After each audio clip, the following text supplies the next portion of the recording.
Welcome back to my channel, brothers and sisters, melanated gods of earth. I'm your host, MODISE The High King. If you're new, consider smashing the subscribe, the like button, let the algorithm know what's up. Let me know what's good, let other like-minded souls know that we're out here. As you know, since the dawn of this false democracy in South Africa, everything that we as black people have been doing to undo the damages of apartheid and colonialism has faced sabotage, resistance by the colonizers on every front.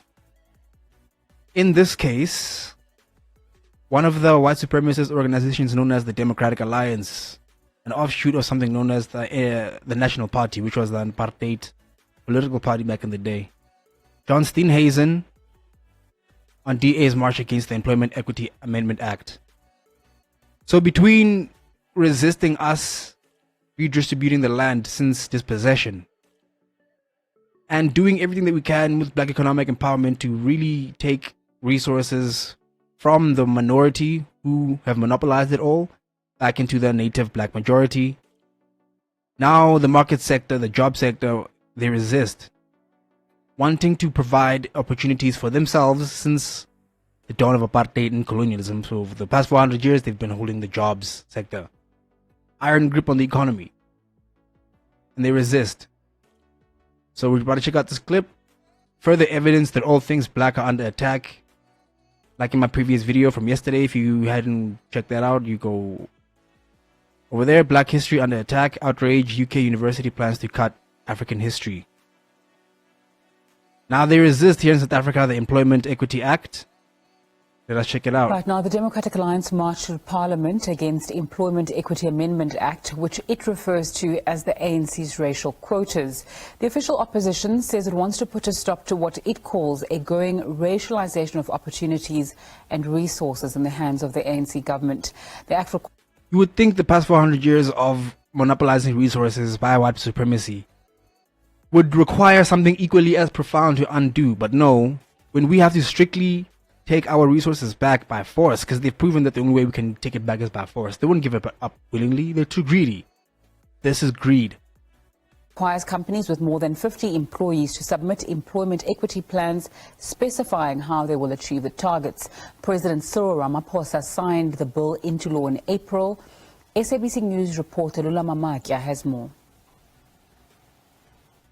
The DA was marching today against the Employment Equity Amendment Act.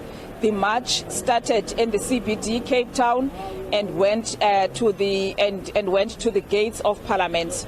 But to talk to us more about the purpose of the march and whether they've achieved their purpose or not, I am joined by the DA leader, John Steenhuisen. Good afternoon, John. Afternoon, Lou. Great to be with you today. A march against the Employment Equity Amendment Act? Yes, of course, and against... Like, honestly, he's a living beneficiary of apartheid and colonialism. The race quotas that are associated with it that were recently published by the Department of Labour, which we believe are going to have disastrous consequences for the South African economy. It's going to have a negative effect on all race groups in South Africa and is going to lead to more unemployment. It's not going to create another single job in South Africa. The unemployment rate in this country is highest among the black population. So what is he talking about?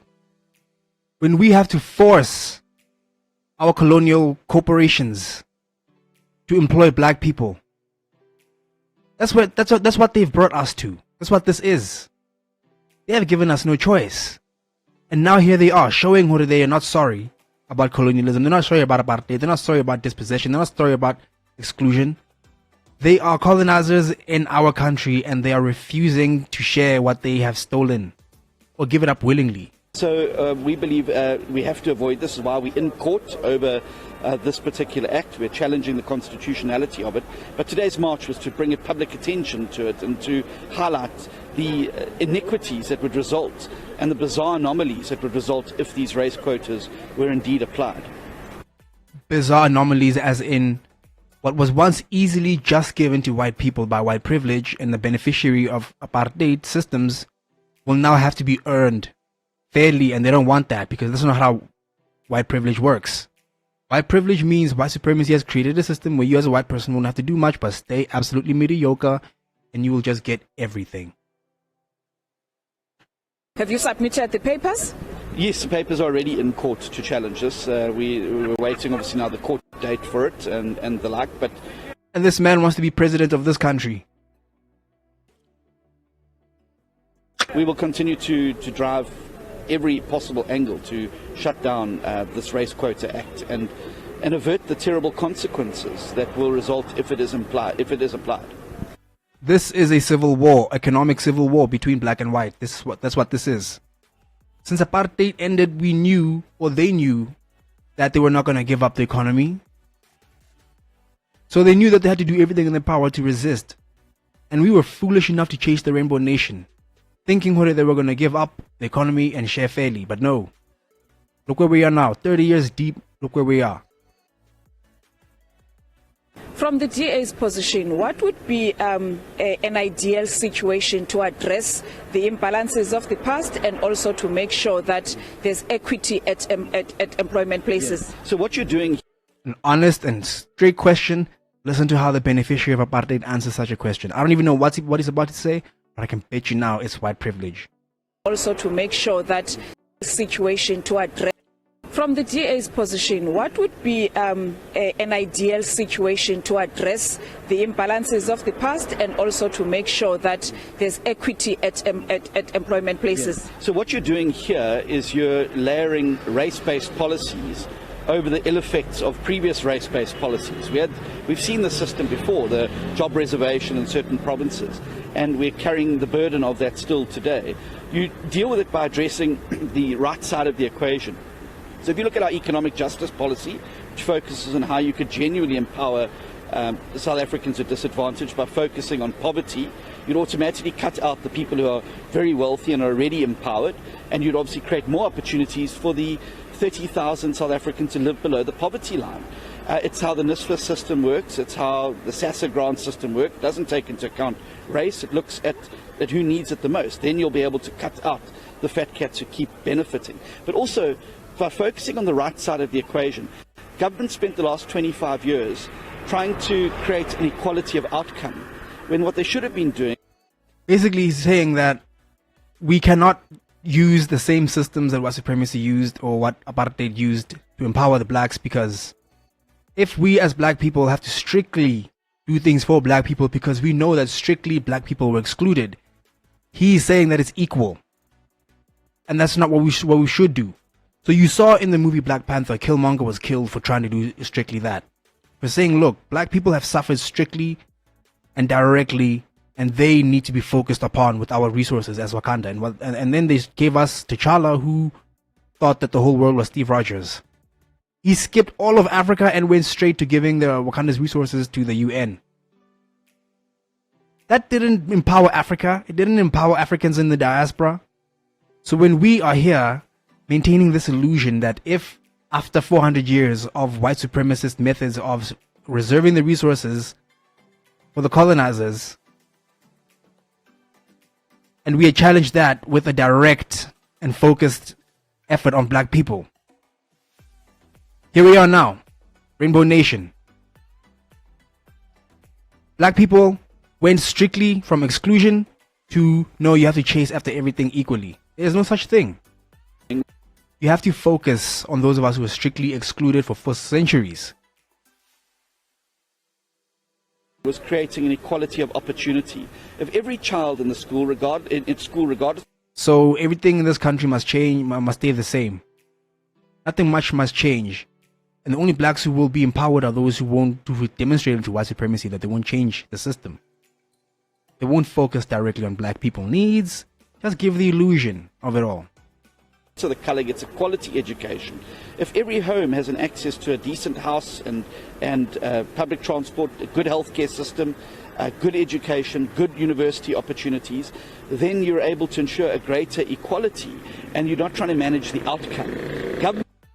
But you cannot have a system where black people went from Bantu education and white people benefiting from, international level education, and not realize that you have to strictly focus on making sure that all the black peoples who were excluded from computer sciences and all these things in university spaces are given dibs. So this is our black majority land. We are the natives, yet We must now compete equally with those who have never had to compete equally for centuries. Everything that we do for black people must not cause white people to fall into poverty. That's what he's saying. That's what they're afraid of. They're afraid that doing things strictly for black will cause white people to fail or fall into poverty. And that's what they're resisting. They are resisting having to let go of the fact that for centuries, they have built a parasitic empire that relies on feeding off of the majority to sustain the minority. And they don't know how else to exist but to be parasites. Government has spent almost all of its energy on trying to create the equality of outcome, and we've seen already that the equalities of opportunity are completely neglected.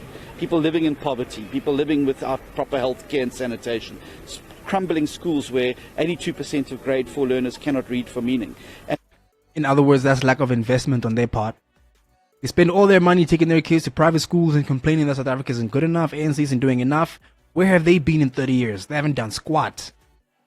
But send their children to overseas countries.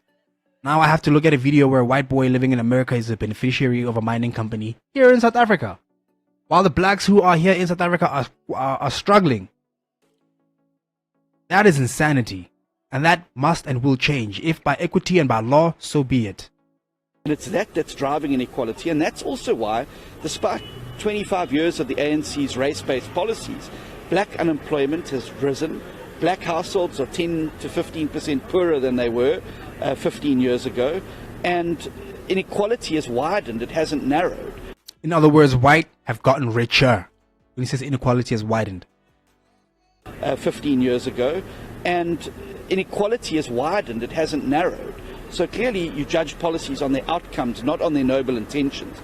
So he knows full damn well that whites have gotten richer in 30 years and blacks have gotten poorer. Because white people have done more to hold the economy with an iron grip than share and make up for their crimes of their forefathers. They're not sorry. They are not sorry. They're afraid of just being poor. And if you look dispassionately at the outcomes of the ANC's race-based policies, they failed the majority of citizens of the country. Their resistance is what's failing this country. Quickly. They stole land, they stole wealth, they stole resources, and any attempt to wrestle it away from them is like, you know, that's what this is. He's anxious. He's freaking out. And lastly, John, you're saying that the best defiance campaign against these amendments is for South Africans to register in numbers and vote the DA. If you happen to be in a coalition government after next year's general elections, as there is a talk around that, what would you do about these amendments? Well, obviously, one of the foundational principles of the talks that we're having is non-racialism. So there's not one of the... Non-racialism, keep an eye out for that word. Non-racialism means whatever it is we do, black people cannot be the center of it all. So confuse the people or the agenda by multi-racializing it. So what was once strictly black people needs now gets to be a people of color needs. And before you know it, other people of color are getting things and black people are still at the bottom of the barrel. Parties there. I really cannot stand that phrase, multiracialism. Committed to multiracialism, that's the phrase. That would be supporting race quotas. Racialism. So foundational principles of the talks that we're having is non-racialism. So there's not one of the parties there that would be supporting race quotas, because we all know that to really address the problem, you've got to do the hard things, fix the economy. What the hell is he saying? We cannot fix the economy without directly addressing the reason why the economy is shaped the way it is. And the reason why it's shaped the way it is because white supremacy made it so. And you are still keeping it so.